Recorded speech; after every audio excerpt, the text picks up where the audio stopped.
Hi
guys, welcome back to the channel.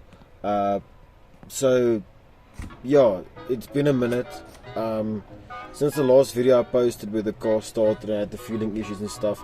That was after the car went to the dyno. So to get you guys up to speed real quick with what's happening is we've had quite a few problems in the meantime.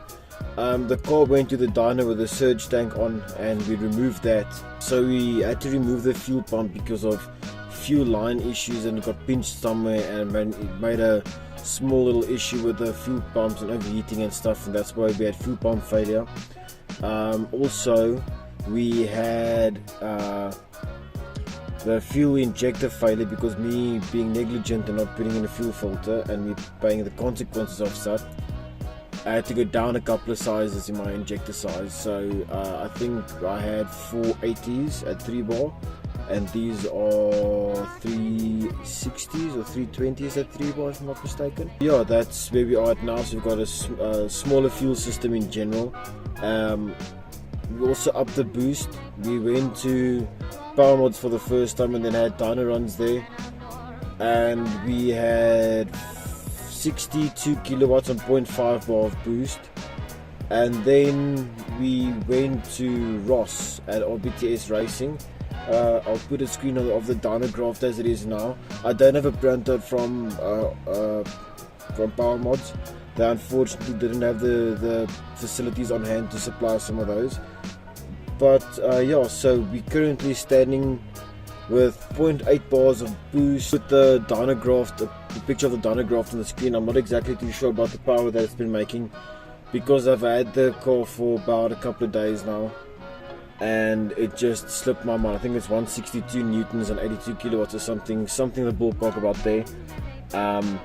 So yeah, but we're doing all of that with, as I said, with 320cc injectors out of an AGU VW 1.8 GTI / Audi A3 1.8 turbo engine. That's injectors from there. VW MP9 throttle body, again VW. I'm also running a custom fuel rail made by Lee at LCH Worx. He also said earlier we on 0.8 bar of boost we are making 82 kilowatts, and we're doing that with a TB28 turbo. There is a slight issue with it. We're not too sure about it as yet because it's very laggy down below.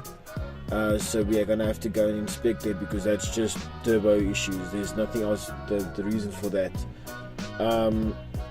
We are running a custom tube manifold made by LCH Worx. Take manifold, also full aluminium welding from LCH Worx. Fuel rail also from LCH Worx. The custom fabricated U-flow intercooler also fabricated by LCH Worx.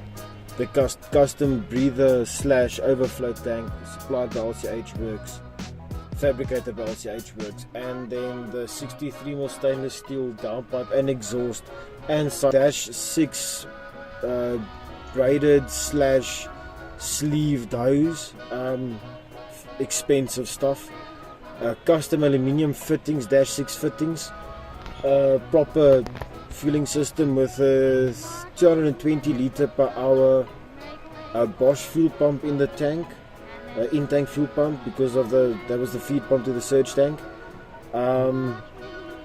with a proper Bosch crank sensor, power mods, a GoTech.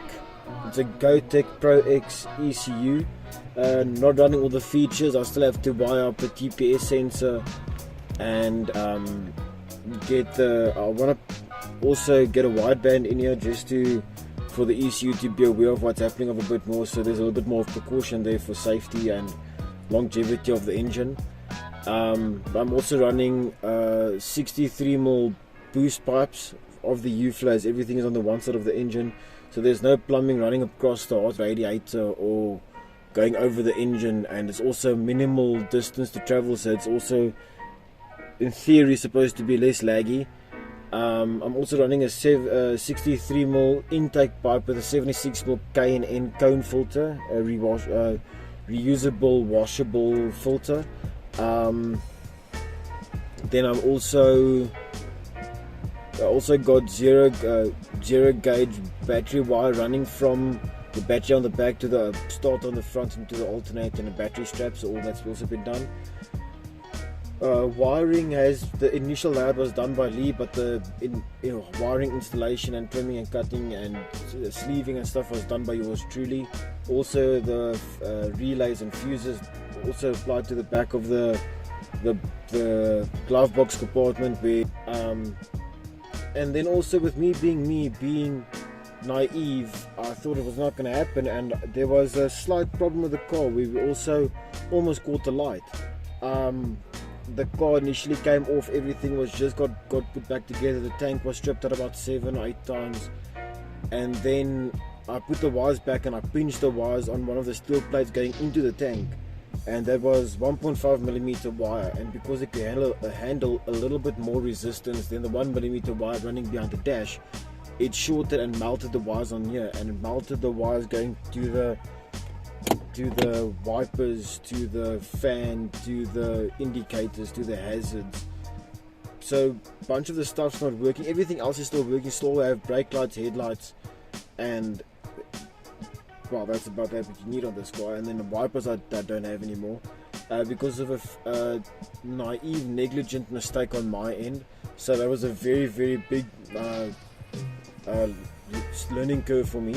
And also I got a fire extinguisher after that whole incident, just for my own safety and just to make sure that if something like that happens, I'm prepared for that. So yeah, that's what happened there. So that's why there's a bunch of stuff not working on the car. But other than that, everything else is spot on. The battery and power wise, I'll throw in a couple of clips where we went to the Rock Raceway, had a blast of a night there. They had a couple of trips up and down the strip there, had some laughs, had some fun. We also lost a link. I think it was a 2-litre Golf, if I'm not mistaken. I lost my linkage there on the drag strip. I had to stop the whole race to go and find my link. Got that fixed, and then in South African fashion, it made the whole night a whole lot more difficult for me because of a 20 Rand part, ladies and gentlemen, a 20 Rand part made by Dunlop. So I can't believe that's what the issue was that night. I was so frustrated and stressed out about that. But regardless of the issue, we patched the car and still went on for a couple of more runs. Not bad, not very bad for what it is. It is a little bit laggy, as I said, but I'm going to throw in a couple of clips of the car doing a couple of runs down the strip at the Rock Raceway, and then me having a smash down the highway in 4th gear, and yeah, just enjoying the car. So thank you guys very much for watching. Please don't forget to like and subscribe if you like the content. I'm also going to be focusing more on more frequent uploads and bring more content to you guys more frequently. I'm going to try doing about weekly uploads. I'm going to do a lot more activities with the car. So yeah, the next thing that's going to be happening now is, what's going to happen in the next video is diff. I'm going to remove the diff, get that welded, get that solid axle made at the back. That's mostly for getting off the line, and also first burnout. So that's also why we're going to do the welding of the diff, because YOLO baby, when we did our first burnouts we also had YOLO power all the way. But yeah, guys, this bucky was a blaster build. I'm sorry I didn't have the regular footage as I had with a Spark. Things were a little bit hectic on my side. Yeah, regardless, the bucky came to an end. And yeah, all of this was done in memory of Bonal, and I just want to say thank you very much for watching and enjoying and being part of this journey. And yeah, see you guys in the next one.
Yeah, buddy.